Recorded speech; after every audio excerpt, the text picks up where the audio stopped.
사도 바울 하면 우리가 너무나도 잘 알고 있는 이 정말 당대 최고의 사도이자 복음 전도자였습니다.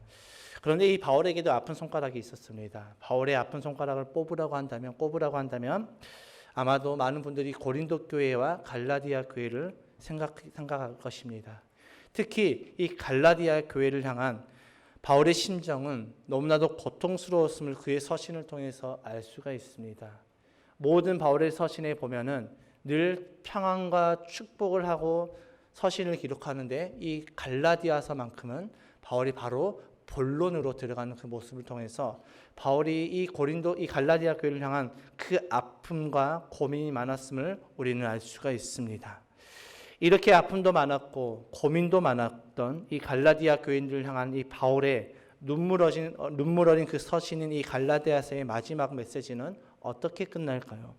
의외로 개인적인 이야기로 마무리를 짓습니다. 아마도 이것은 바울이 목회를 하면서 겪었던 일을 고백적인 차원에서 이야기하는 것으로 보입니다. 바울이 마지막을 이 갈라디아 서신을 마무리 지으면서 전하는 메시지에는 두 가지가 있습니다. 첫 번째 메시지는 내게는 예수님의 십자가밖에 자랑할 것이 없다는 메시지입니다. 본문 14절의 말씀을 함께 읽어보겠습니다. 시작.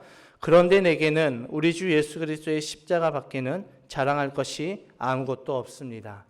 그리스도로 말미암아 내 쪽에서 보면 세상이 죽었고 세상 쪽에서 보면 내가 죽었습니다. 바울은 이 당시 세상적으로 자랑할 것이 굉장히 많은 사람이었습니다. 최고의 학력을 가지고 있었습니다. 당대 최고의 학교라고 말하는 가말리엘 문화의 수제자였습니다. 그리고 그는 바리새인 중에 바리새인이었습니다. 가장 엄한 파의 바리새인이었죠. 그리고 종교적인 열심도 그 누구에게도 뒤지지 않는 사람입니다. 율법의 의로는 아무런 힘이 없는 자였습니다. 하나님을 믿는 신앙 국가인 이 유대인으로 태어난 바울에게는 이것처럼 자랑스럽고 이것처럼 내세울 만한 것은 없었습니다. 이 시대에 우리가 자랑하는 것이 무엇입니까? 우리는 좋은 대학의 동문이 되는 것을 자랑을 합니다. 또 유명해지고 인기가 있고 주목을 받는 것을 자랑하게 되죠. 나의 업적, 나의 성공, 나의 존재감을 드러내는 것을 자랑합니다. 나의 성공을 또 자랑하고 타인의 인정과 지지를 받는 것을 자랑하고 있습니다. 오늘날 수많은 사람들, 크리스찬이든 논 크리스찬이든 이것을 위해서 살고 있는 시대가 되어버렸습니다. 바울 역시 예수님을 만나기 전에는 자신이 자랑할 것들을 위해서 살아왔던 자였습니다. 그리고 그것에 대한 자부심을 가지고 있었습니다. 그런 바울이 부활하신 예수님을 만나고 나서 완전히 변했습니다. 더 이상 그런 것들이 자신의 자랑이 아니게 되었죠. 예수님을 제대로 만나고 나니, 제대로 알고 나니 그가 자랑했던 모든 것들은 다 하루아침에 사라지는 헛된 것임에 불과했습니다. 바울이 변했다는 그 기준을 우리는 어떻게 알 수 있을까요? 그 기준은 바울의 행동 이전에 그의 가치관이 변했다는 것을 우리는 알 수가 있습니다. 바울은 끊임없이 자신의 서신에서 이렇게 고백합니다. 내가 그동안 자랑했던 것은 다 하나의 배설물에 지나지 않습니다. 그리고 나는 그것들을 다 버렸습니다. 라고 고백을 하죠. 그리고 그 이후로는 이제는 이런 것들을 위해서 살지 않겠다라고 선언하고 있습니다. 예수님으로 말미암아 내 쪽에서 보면 세상이 죽었다고 고백을 하죠. 세상적인 자랑과 인정을 받고 높아지는 것을 버린 것입니다. 이제 이런 것들은 더 이상 나에게 아무런 매력을 줄 수 없다라고 바울은 선언을 하고 있는 것이지요. 다시 말씀드리면 바울은 이렇게 고백한 것입니다. 나는 이제 이런 것들을 위해서 기도하지 않고 이런 것들을 위해서 내 인생을 투자하지 않고 가지려고 애쓰지도 않겠다는 것입니다. 내 쪽에서 보면 세상이 죽었고 세상 쪽에서 보면 내가 죽었음을 선언하고 있습니다. 그의 가치관이 변하니까 그가 보는 것, 듣는 것, 생각하는 것, 추구하는 것 등 모든 것이 다 변화가 되었습니다. 어떻게 한 인간의 삶이 이렇게 획기적으로 변할 수가 있을까요? 이렇게 완전히 변할 수가 있었을까요? 그 이유는 바울이 예수님을 깊게 만났기 때문입니다. 우리의 신앙도 마찬가지고 우리의 삶도 마찬가지인 것처럼 어설프게 알고 어설프게 만나는 것이 가장 위험합니다. 왜일까요? 이도 저도 아니기 때문입니다. 선무당이 사람 잡는다는 말이 있습니다. 다들 아실 것입니다. 어설프게 예수님을 만나면 이도 저도 아닌 삶을 살아가게 되므로 남들에게 많은 상처와 남들을 죽이게 되는 그런 일들을 서슴없이 행하게 됩니다. 바울이 그랬죠. 바울이 예수님을 찐하게 만나기 전에는 그는 사람을 죽이는 자였습니다. 그는 핍박자였습니다. 그런 그가 예수님을 찐하게 만나고 나니까 이렇게 변한 것입니다. 예수님을 바울처럼 찐하게 만나지 않고 어설프게 만난 사람들의 특징이 있습니다. 여러 가지 특징이 있는데 대표적으로 몇 가지 말씀드리겠습니다. 첫 번째는 내면을 바꾸지 않고 종교라는 형식만 추가가 됩니다. 이 말이 무엇입니까? 교회는 다니지만 이러한 신앙생활이 자신의 삶에 별 영향력이 없게 되는 것입니다. 말씀에 기초한 삶보다는 신앙과 삶이 따로따로 놀게 됩니다. 두 번째로 여전히 세상의 성공을 향하여서 나가게 됩니다. 오해하지 마시기 바랍니다. 성공이 나쁘다는 말이 아닙니다. 여기서 말하는 것은 믿음의 동기가 성공에 있는 것은 잘못된 것임을 말씀드리는 것입니다. 예수님이 내가 이 땅에서 잘되고 성공하기 위한 수단이 되어버리는 것은 잘못된 신앙이라는 것입니다. 이런 사람이 제일 부러워하는 사람들이 누구입니까? 바로 예수님을 믿고 성공한 사람들입니다. 그 성공도 세상적인 성공이지요. 또 이런 성공만이 자신의 기도 제목이 되어버립니다. 그러다 보니 자연스럽게 자녀들에게도 이러한 기준을 들이대고 몰아가게 됩니다. 이런 부모님들의 특징은 자녀들의 신앙에는 그렇게 중요하게 생각하지 않고 신앙보다 성공을 더 중요하게 생각합니다. 그리고 이런 사람들의 특징은 나보다 잘된 사람, 나보다 잘 나가는 사람을 만나면 기가 죽습니다. 내가 만난 하나님, 나를 구원하신 하나님을 자신 있게 증거하지 못합니다. 왜일까요? 믿음은 성공이라는 공식이 이미 머릿속에 가득 자리를 잡아버렸기 때문입니다. 세 번째로 손해가 되거나 유익이 없어 보이면 신앙을 멈춰버립니다. 믿는 것이 자신에게 큰 유익이 없어 보이거나 신앙적인 결단을 요구하거나 헌신의 자리에 나갈 때가 되면 오히려 신앙이 흔들리고 후퇴하게 됩니다. 기도에도 응답이 없는 것 같으면 바로 흔들립니다. 기도에도 별 소용없네. 기도 무용론에 빠지게 되죠. 이 사람들의 특징은 주변인들이 자신을 잘 섬겨주고 인정해 주는 것은 좋아하지만 정작 자신은 아무런 사역을 주를 위해서 일을 하려고 하지 않습니다. 또 네 번째로 신앙 때문에 고난을 견뎌 본 적이 없습니다. 나를 힘들게 하는 사람들을 신앙 때문에 참고 견디고 하나님의 사랑으로 품어준 적이 없습니다. 하나님이 그러니까 당연히 하나님이 계시는 것이 불편해집니다. 신앙생활이 마치 족쇄가 된 것 같습니다. 그래서 그들은 늘 입버릇처럼 이렇게 말합니다. 교회 때문에, 내가 누구누구 때문에, 내가 저 집사 때문에, 저 사람 때문에 늘 핑계거리를 찾고 자신의 믿음 없음을 인정하려고 하지 않습니다. 그리고 다섯 번째로 하나님과 깊은 관계에서 누릴 수 있는 특별함이 없습니다. 어떤 특별함들이 있습니까? 외적으로 우리가 못 갖추던 하나님과 깊은 만남이 있으면 모두가 누리는 것들이 몇 가지가 있습니다. 첫 번째는 평강이죠. 요한복음 2장 21절의 말씀을 보면 예수께서 이렇게 말씀하십니다. 너희에게 평화가 있기를 내가 빈다. 여기서 말하는 평화가 평강을 말합니다. 또 우리가 또 예수님을 하나님과 깊은 만남을 통해서 우리가 무엇을 누리게 됩니까? 기쁨을 누리게 되는 것이죠. 세례 요한은 요한복음 3장 29절의 말씀에 이렇게 고백합니다. 나는 이러한 기쁨으로 가득 차 있다. 이때의 상황이 어떤 상황입니까? 세례 요한의 제자들도, 세례 요한을 따르던 사람들도 다 예수님께로 돌아가고 예수님께로 향하고 있는 상황이었습니다. 그러니까 세례 요한은 자신의 인기도 빼앗기고 사람들도 자기를 다 떠나가는 그런 상황에서 그가 스트레스를 받는 것이 아니라 기쁨으로 내가 가득 차 있다라고 고백을 하는 것입니다. 여러분, 세례 요한에게 이러한 기쁨이 어디로부터 오는 것입니까?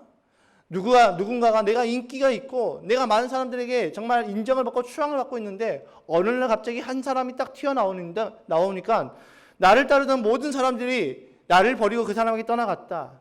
아마 대부분의 사람들은 여기에 정말 많은 상처를 받고 좌절을 느끼고 무너지게 됩니다. 그런데 세례 요한은 어떻습니까? 나는 이러한 기쁨으로 가득 차 있다라고 말씀하고 있습니다. 이 기쁨은 어디로부터 왔습니까? 바로 하나님께로부터 온 것이죠. 그러니 우울증, 스트레스가 자리를 잡을 수가 없는 것입니다.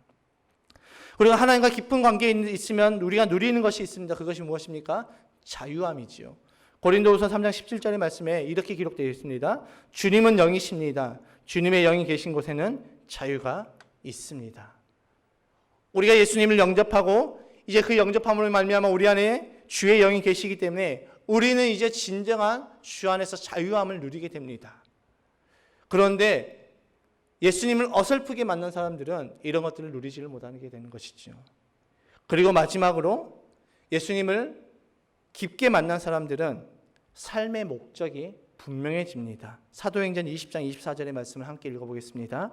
시작. 그러나 내가 나의 달려갈 길을 다 달리고 주 예수께 받은 사명 곧 하나님의 은혜의 복음을 증언하는 일을 다 하기만 하면 나는 내 목숨이 조금도 아깝지 않습니다. 아멘.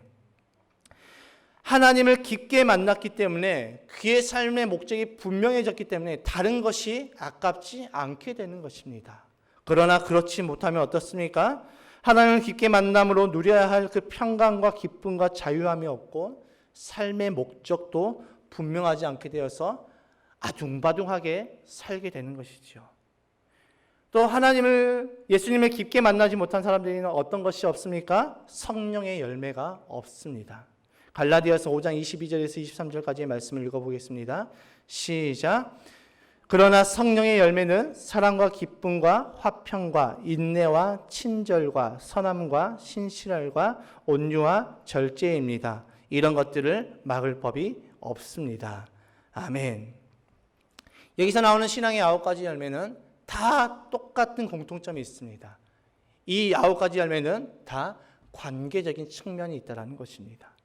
신앙이 어설픈 사람은 신앙의 능력으로 깨어지고 상한 관계가 회복된 경험이 없습니다. 남을 용납해주고 남을 인정해주고 남을 용서해준 경험이 없습니다. 그러니 늘 사람들과의 관계가 불편해지고 그러니 늘 하나님과의 관계가 불편해지고 그러니 늘 그 사람 때문에 그 공동체 안에서 분란이 일어나는 경우가 많이 있다는 것입니다. 왜일까요? 복음을 어설프게 만났기 때문입니다.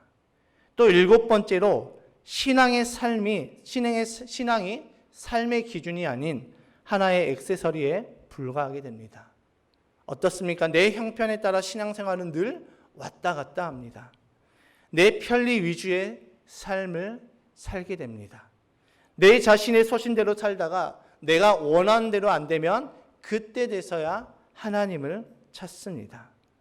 하나님의 뜻, 하나님의 부르심, 하나님의 계획에는 아무 관심이 없고 그저 내가 이 땅에서 잘 되는 것이 중요합니다. 예배나 기도가 절대적인 것이 아니라 2차적인 것에 지나지 않습니다. 그러나 예수님을 진하게 만났던 이 바울은 어떻습니까? 예수님만이 진정한 가치가 되었음을 고백하고 있습니다. 그에게는 예수님을 따라 살고 그분의 뜻을 이루는 것이 더 중요했습니다. 우리가 예수님을 제대로 만나면 우리의 삶이 어떻게 변할까요? 예수님이라는 창으로 우리는 세상의 모든 것을 바라볼 수 있게 되는 것입니다. 또 바울이 전하고 있는 이 마지막 마무리를 하면서 전하고 있는 두 번째 메시지는 나를 괴롭히지 말라입니다. 본문 17절의 말씀을 함께 읽어보겠습니다. 시작. 이제부터는 아무도 나를 괴롭히지 마십시오. 나는 내 몸에 예수의 상처 자국을 지고 다닙니다. 아멘.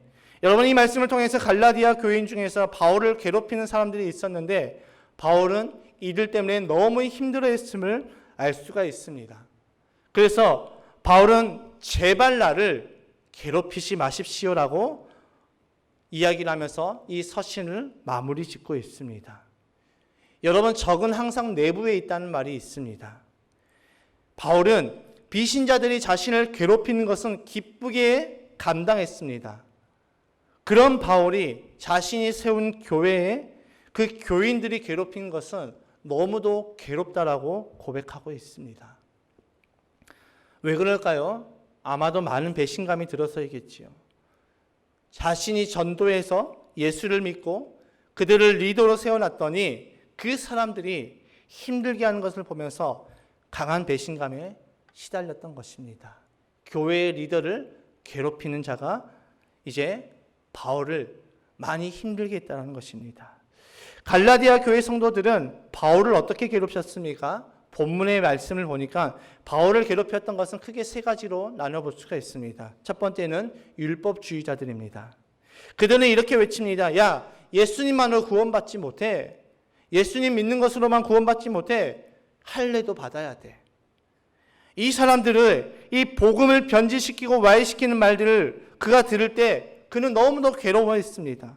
이들의 주장은 예수님의 십자가 사건을 부인하는 것이고 예수님의 십자가 사건을 완전히 무시하는 것이었습니다. 예수님의 죽으심을 완전히 무력화시키는 언행들이었지요. 바울의 입장에서는 이런 생각이 들었을 것입니다. 대체 그동안에 어떤 복음을 들었길래 저들은 이렇게 외치고 있는 것인가? 그래서 바울은 이 갈라디아서 초반에 다른 복음은 없고 다른 복음을 전한 자는 저주를 받을 것이라고 강하게 이야기하고 있습니다. 갈라디아서 1장 7절과 8절의 말씀을 읽겠습니다. 시작. 실제로 다른 복음이 있는 것은 아닙니다. 다만 몇몇 사람이 여러분을 교란시켜서 그리스도의 복음을 왜곡시키려고 하는 것뿐입니다. 그러나 우리들이나 또는 하늘에서 온 천사일지라도 우리가 여러분에게 전한 것과 다른 복음을 여러분에게 전한다면 마땅히 저주를 받아야 합니다. 이렇게 다른 복음을 왜곡시킨 자들에게 향한 이 바울의 분노를 우리는 볼 수가 있습니다. 두 번째로 바울은 무엇으로 괴롭혔습니까? 바울의 사도권을 부인하는 것이었습니다. 이런 행동이 무엇이었습니까? 바울의 약점을 물고 늘어진 행동이지요. 여러분, 바울에게 있어서 가장 큰 약점이 무엇이었습니까? 바로 사도권이었습니다.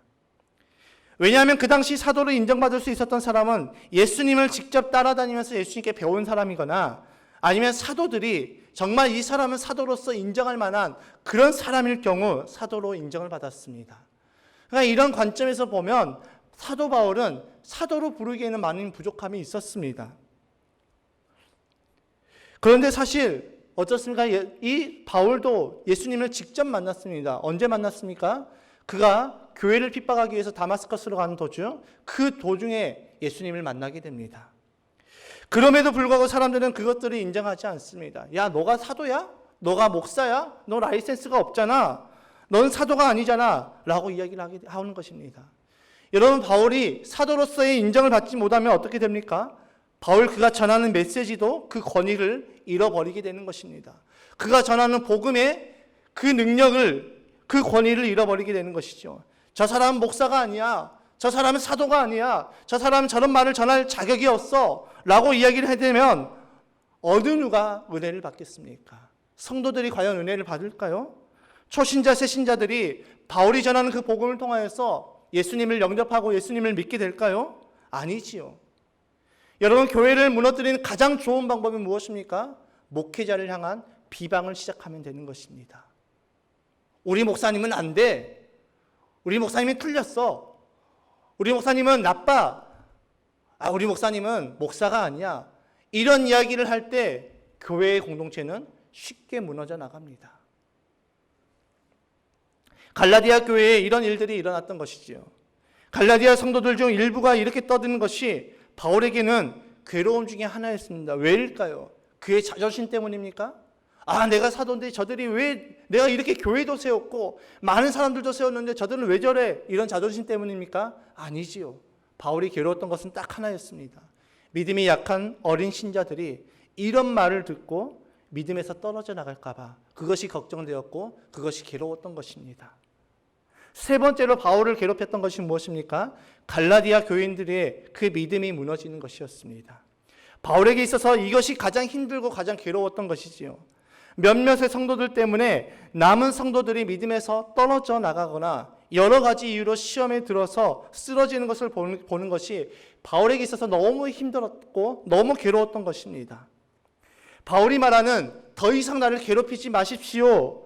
여기서 이 괴롭다라는 단어를 보면은 이 말의 뜻은 외적인 고통을 말하는 것이 아니라 내적인 고통과 슬픔을 의미하고 있습니다.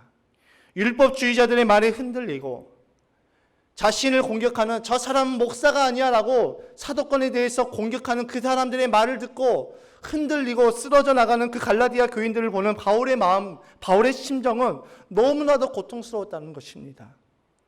바울은 육신의 고통보다 이런 그 마음의 슬픔, 마음의 아픔이 더 컸던 것입니다. 그래서 갈라디아 교회를 향하여서 더 이상 나를 괴롭히지 마십시오 라고 말하고 있는 것입니다. 더 이상 내 마음을 아프게 하지 마십시오 말하고 있는 것입니다. 여러분, 리더를 괴롭히는 자들의 유형이 있습니다. 어떤 유형입니까?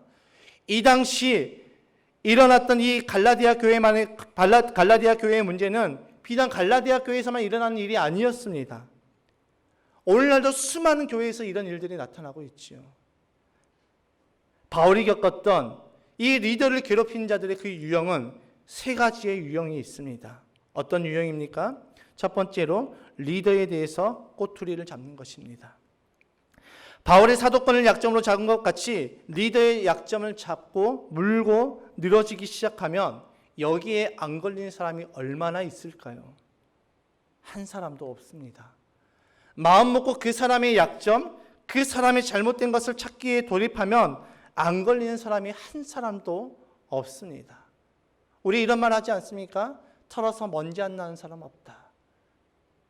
털어서 먼지 안 나는 사람에 대해서 자기에게는 관대하게 우리가 적용을 하지만 우리는 다른 사람들에게는 칼같이 잣대를 들이대는 우리의 모습이 있다는 것입니다. 여기에 자유로울 사람이 아무도 없다는 것입니다. 예를 들어서 목자가 리더십이 부족하다. 난 목자의 저 약점이 마음에 들지 않아. 난 저 목자의 표정이 마음에 들지 않아. 이렇게 리더에 대해서 꼬투리를 잡고 나가면 안 걸릴 사람이 단 한 사람도 없습니다. 우리 목자는 소심해. 우리 목자는 품어주진 못해.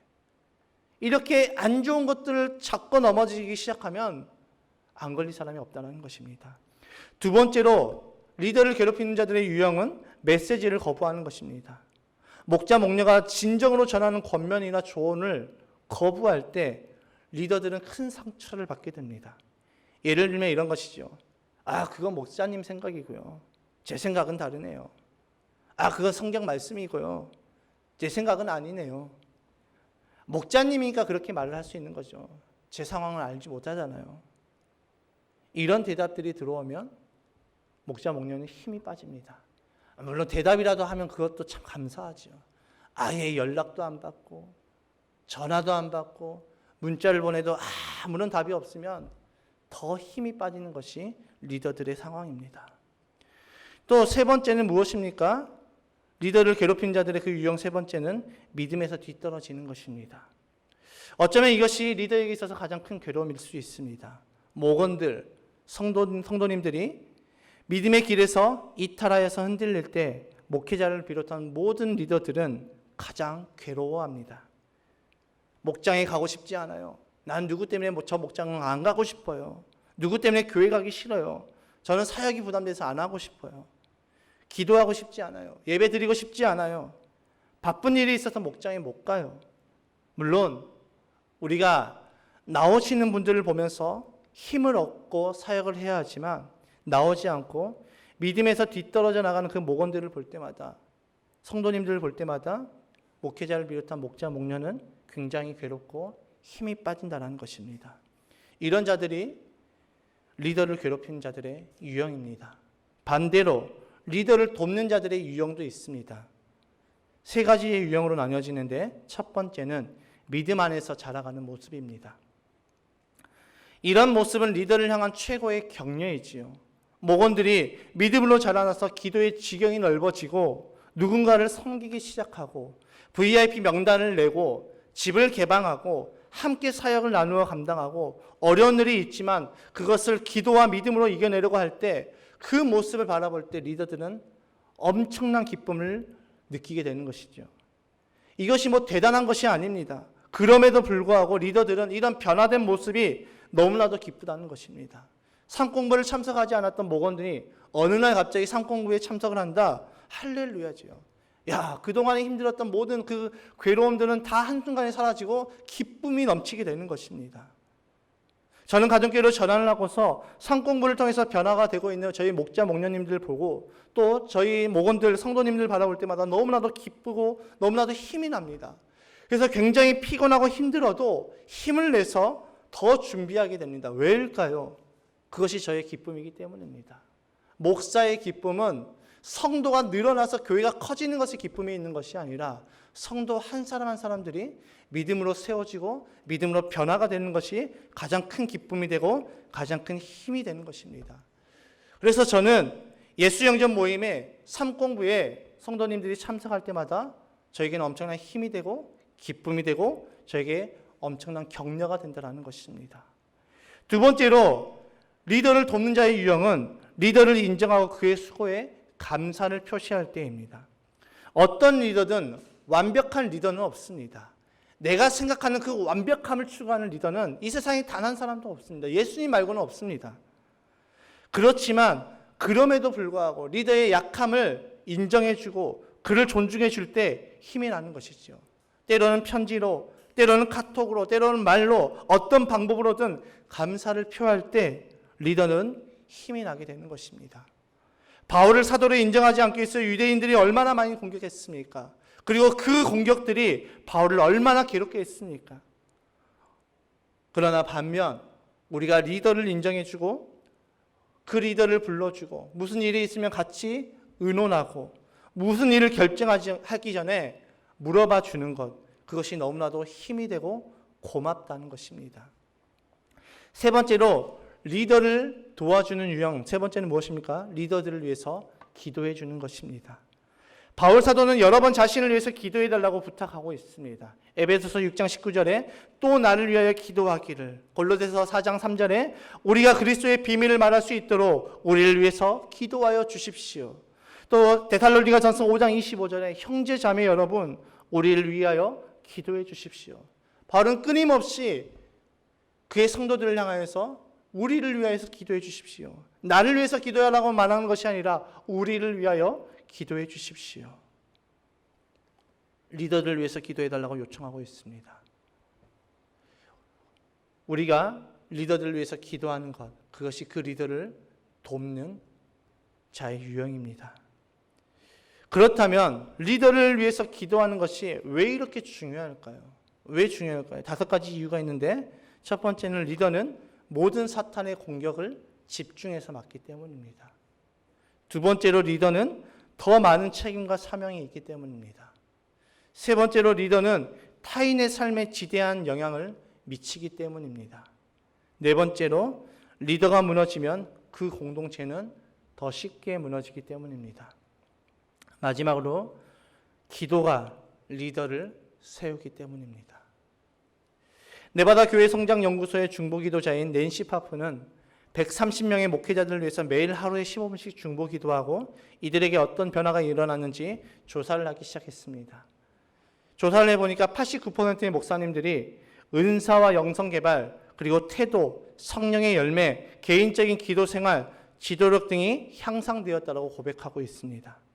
그뿐만 아니라 그 목사님들이 섬기는 교회들마다 엄청난 성장을 보였다는 것입니다.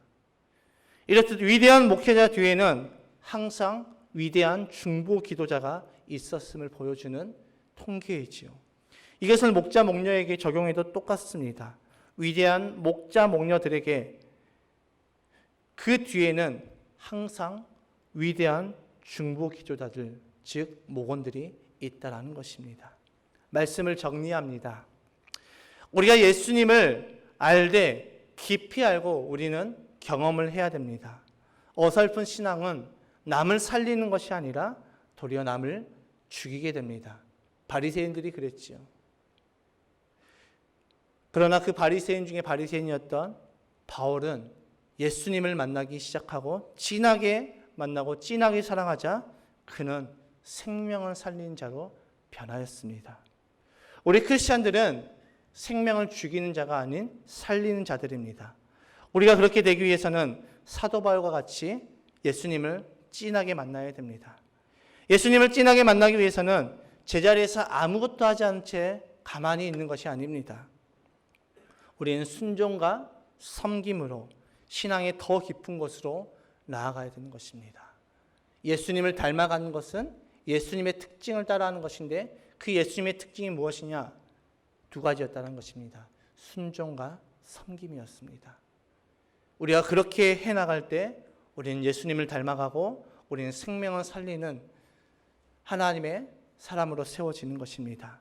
두 번째로 우리는 리더를 괴롭히는 자가 되지 말고 돕는 자가 되어야 됩니다. 그렇게 될 때 우리가 리더가 되었을 때 하나님께서 도와줄 사람들을 붙여주는 것입니다.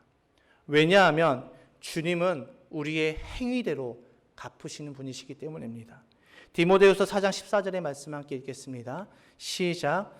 구리세공 알렉산더가 나에게 해를 많이 입혔습니다. 주님께서 그의 행위대로 그에게 갚으실 것입니다. 아멘. 여러분, 우리가 한 만큼 주님이 우리에게 갚아주신다는 것입니다. 리더를 괴롭히는 자에게 뭐라고 말씀하고 있습니까? 주님께서 그의 행위대로 갚으신다라고 말씀하고 있습니다. 반면에 내가 리더를 돕는 자가 되었을 때 그 행위대로 주님은 상급으로 갚아주신다는 것이지요.